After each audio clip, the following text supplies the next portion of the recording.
गणेश जी का आपके लिए संदेश। तो गणेश जी आपसे ये कहना चाहते हैं कि देखिए, अगर आप किसी ऐसी सिचुएशन में फंसे हैं जहाँ पे लोग जो कहते हैं ना मंद बुद्धि के हैं या कम समझदारी के हैं या जिनको समझ नहीं है ज़िंदगी में कि भाई उनके बोलने से या उनके बदतमीज़ी करने से क्या असर होगा, है ना। मतलब कि ये लोग ऐसे हैं ना, इनको एक दूसरे की रिस्पेक्ट नहीं है, ये एक दूसरे के साथ मिलकर नहीं चलना चाहते, और ये इतने ही मूर्ख हैं कि अगर साथ में काम करें तो शायद ये और भी चीज़ें अच्छा कर सकते हैं। बल्कि ये क्या करते हैं, एक अगर कुछ अच्छा करने जाता है तो ये उसका काम ख़राब करने पहुंच जाते हैं या उसको नीचा दिखाते रहते हैं या कैसे भी करके उसको तंग करते रहते हैं ना, सताते रहते हैं। अगर आप ऐसे कहीं माहौल में हैं, ठीक है, तो पहली बात तो आपको यहाँ पर ये समझने की ज़रूरत है, देखो आपकी सिचुएशन बहुत ज़्यादा ख़राब दिख रही है, ठीक है। अब यहाँ से आपको निकलने के लिए बहुत ज़्यादा दम लगने वाली है, बहुत स्ट्रेंथ लगेगी यहाँ से, क्योंकि देखो बात निकलने की इन द सेंस यहाँ समझदारी से है ना। एक क्या होता है ना, ऐसी सिचुएशन में अपन सबसे ज़्यादा मेंटली स्टक रहते हैं।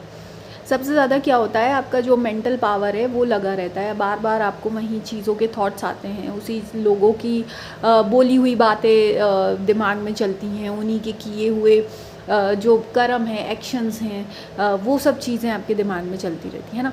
तो यहाँ पर देखो क्लियर बात ये है कि यहाँ से निकलने में बहुत दम लगेगी, लेकिन आपको यहाँ पर ये समझना है कि आपके लिए चीज़ें इम्पॉसिबल नहीं हैं। तो यहाँ पर जो गणेश जी ये कह रहे हैं कि अगर आपने पूरी फोकस के साथ और पूरी स्ट्रेंथ लगाकर, मतलब कि पूरे अपना जो कहते हैं ना 100% लगाकर, अगर आपने जैसे अपना माइंड कहते हैं ना, माइंड हाँ ठीक है भैया हमने ठान लिया, हम अपना मन लगाकर काम कर रहे हैं या मन लगाकर ये टास्क करना है या यहाँ से निकलना है, तो आप बेशक ही सफलतापूर्वक यहाँ से निकल सकते हैं। लेकिन आपको यहाँ पर ये जानने की ज़रूरत है कि अभी क्या है, अभी आप सिचुएशन में इस टाइम पे जब आप ये रीडिंग देख रहे हैं आप बहुत ज़्यादा परेशान हैं, ठीक है। खासकर हो सकता है जो लोग ये वीडियो देख रहे हैं आप ऑलरेडी फ़ीवर वगैरह में हैं, आपको बुखार चढ़ा हुआ है, ठीक है। ये जो फ़ीवर है, बुखार है, ये सब कुछ स्ट्रेस की वजह से हो रहा है, ठीक है। ये जो बाहर की चीज़ें स्ट्रेस है, ये आपके अंदर बिल्कुल आप ये समझिए बैठ गई है। अब आप कहोगे कि नहीं मैं तो बहुत समझदार इंसान हूँ, मैं चीज़ों को ऑलरेडी बहुत समझ कर करता हूँ या करती हूँ। हाँ, वो तो भाई क्लियर दिख ही रहा है, वो तो दिख ही रहा है कि आप समझदार इंसान हैं, तभी आप ये रीडिंग देख रहे हैं, तभी आपके मन में ये थॉट है कि आप कैसे इस सिचुएशन को सॉल्व करें या कैसे इस परिस्थिति से बाहर निकला जाए, है ना। आप कोई रास्ता ढूंढ रहे हैं, कोई मैसेज ढूंढ रहे हैं, आप कोई गाइडेंस ढूंढ रहे हैं और आप मेहनत करने को भी तैयार हैं, आप अपनी स्ट्रेंथ लगाने को भी रेडी हैं। पर यहाँ पर क्या है, देखिए यहाँ पर आपको ये समझना है कि इस समय क्या है, ये जो भी चीज़ें ये गतिविधि हुई है, ये कहीं ना कहीं आपको इमोशनली और मेंटली हैवी पड़ रही हैं, ठीक है। आपके अंदर एक कहीं ना कहीं पैनिक टाइप की फीलिंग्स हैं, कहीं से भी कुछ थोड़ी बहुत आवाज़ आती है तो आपको ऐसा लगता है कि कहीं झगड़ा हो रहा है ना, या कहीं कुछ चीज़ बिगड़ गई है, बात बिगड़ रही है, या आपको ऐसा, आप हमेशा अलर्ट मोड पर रहते हो, है ना, दौड़ने को रेडी रहते हो। तो ऐसी सिचुएशन में क्या है, एक तो ये आपकी मेंटल बात हो गई, एक भाई अंदर से आपके अंदर एक पैनिक सा फीलिंग्स हैं, और इसके साथ साथ क्या है आपके अंदर एक जो भाई जो हेल्थ ख़राब होती है वो तो है ही है ना, कि जैसे अभी आपको शायद हैवी हेडेड महसूस होता है, आपको ऐसा लगता है सिर भारी हो रहा है, सिर में दर्द हो रहा है ना, या माथा गर्म रहता है आपका, है ना, जैसे कि बुखार सा, हल्की हरारत सी रहती है, तो ये सब चीज़ें हैं। तो अभी फ़िलहाल आपको ये समझने की ज़रूरत है कि अभी आपको क्या करना है। अभी देखो आपको जो आप पहले आपको ये समझना होगा, देखो कोई भी डिसीजन लेने से पहले आपको ये देखना होगा कि आपने फुल चीज़ों को समझ लिया है या नहीं, है ना। जैसे कि आपकी अभी हेल्थ है तो थोड़ा सा आप रिलैक्स करें।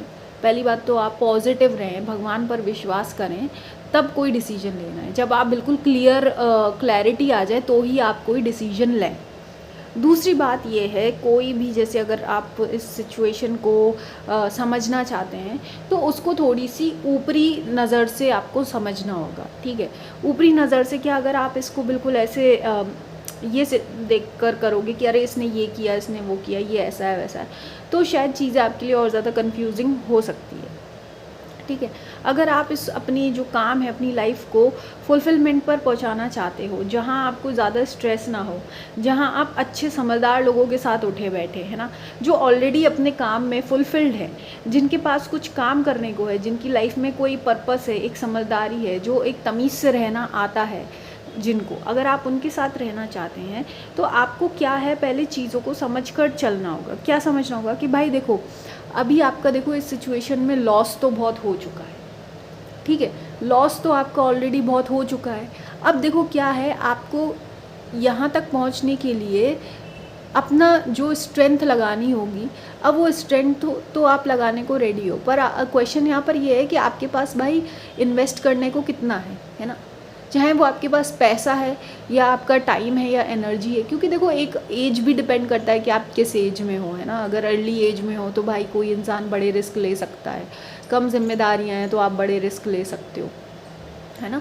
अगर आपकी एज ज़्यादा है या कुछ ऐसी चीज़ें हैं तो वो सब चीज़ें आपको एक अलग कहते हैं ना चार्ट में ले जाएंगी, जहाँ से आपको अलग नज़रिए से लाइफ को देखना है, डिसीजन लेने हैं। तो इस तरह से आपको पहले देखना है कि आपके भाई अभी बस में क्या है, बस मतलब अभी आपके इन कंट्रोल क्या है, आप क्या क्या लगा सकते हो, कितना पैसा लगा सकते हो, कितना टाइम लगा सकते हो, कितनी एनर्जी लगा सकते हो, है ना। या कितने आपके भाई ऐसे विश्वास पात्र जो जिस पर आप विश्वास कर सकते हो, ऐसे लोग हैं उनके साथ आप आगे चल सकते हो न्यू बिगिनिंग के लिए, है ना। क्योंकि देखो भाई ये जब सिचुएशन इतनी ज़्यादा वर्स हो रखी है कि इतने ज़्यादा डम्ब लोग हैं, इतने ज़्यादा जिनके पास कोई पर्पस नहीं है, सिर्फ और सिर्फ खुद को सही और दूसरे को गलत साबित करने में लगे पड़े हैं। तो ऐसे लोगों से आपको जब बाहर निकलेंगे तो आपको न्यू बिगनिंग तो लगेगी, है ना। तो अब आपको ये देखना है भाई न्यू बिगनिंग तो करनी है, पर आपको किस डायरेक्शन में न्यू बिगनिंग करनी है ना। अब न्यू बिगनिंग का मतलब भाई देखो कुछ भी होता है, शायद आप कहीं नई जॉब लें, है ना, नया आप कोई एजुकेशन ले रहे हैं, या बिल्कुल ही आपको सारे रिलेशन ख़त्म करके कोई आपका न्यू रिलेशनशिप है, या जस्ट आप ये सोच रहे हो एक फ्रेश माइंडसेट से नया दिन की शुरुआत करें। वही काम है, वही लोग हैं, लेकिन आप उनको अब डील अलग तरीके से करेंगे। डील मतलब भाई इनसे बहसबाजी में नहीं उलझना है, या कोशिश करना है कि इनको भाई अपना कम से कम इन्फॉर्मेशन दो, है ना, और अपनी जो चीज़ें हैं उसको कहीं सही जगह लगाना, है ना। जैसे कि अपना टाइम है उसको सही जगह लगाओ। फॉर एग्ज़ाम्पल भाई कहीं आप पूजा पाठ में लगा रहे हैं तो वो लगाइए। अब पहले आप इन लोगों में ज़्यादा एनर्जी लगाते थे, टाइम लगाते थे, तो उससे बेहतर है कि किसी चीज़ को क्रिएटिव में लगाओ, लर्निंग में लगाओ, या कोई योगा करने में, रेस्ट करने में, है ना। तो इस तरह से आपको चीज़ों को नेविगेट करके चलना है, तब आप क्या है एक फुलफिलमेंट तक पहुँचेंगे। और ख़ासकर मुझे ये जो पूरी रीडिंग लग रही है ये आपकी फाइनेंसेस से ही रिलेटेड लग रही है, ठीक है। ये आपकी जॉब से रिलेशन में है या आप कहीं सेविंग वगैरह से रिलेटेड है, ठीक है। आप चाहते हो कि आप एक सॉलिड प्लेटफॉर्म बना सको अपने पैसे के लिए, तो वहाँ आप पहुँच सकते हो फुलफिलमेंट तक। आपने अपने लिए कोई एक विज़न देखा है, या आपने कोई बिज़नेस सेट करके रखा है, या आपकी खुद की आप चाहते हो कि एक जहाँ अभी तक आप काम कर रहे हो आप सोच रहे हो आप खुद की ब्रांच चला सकें। तो अगर इस टाइप का आप कोई फाइनेंसेस में या करियर में न्यू बिगनिंग चाहते हैं तो देखो भाई करियर तो फिर पूरा का पूरा आपको प्रिपरेशन मांगता ही है ना। करियर के लिए तो फिर आप ये समझिए आपको पूरा सब देखना ही पड़ेगा कि आप कितना रिस्क ले सकते हो, कितना रिस्क नहीं ले सकते हो, है ना। और आपको ये भी देखना होगा आप किस पॉइंट पर हो, अपनी एज के हिसाब से आपको डिसीजन लेना है ना। तो इस तरीके से आपको इस सिचुएशन से आप निकल सकते हो, ठीक है। कैसे निकलोगे भाई? फुल कैलकुलेटेड रिस्क लेके, हर चीज़ को देख कर, है ना, तब आप अपना कदम आगे बढ़ाएं। पर्सनल टैरो रीडिंग, हवन और माला जाप के लिए कांटेक्ट करें। जो डिटेल्स हैं, व्हाट्सएप नंबर है वो दिया गया है डिस्क्रिप्शन बॉक्स में। आपका बहुत बहुत धन्यवाद। मैं मिलूँगी आपको नेक्स्ट रीडिंग में।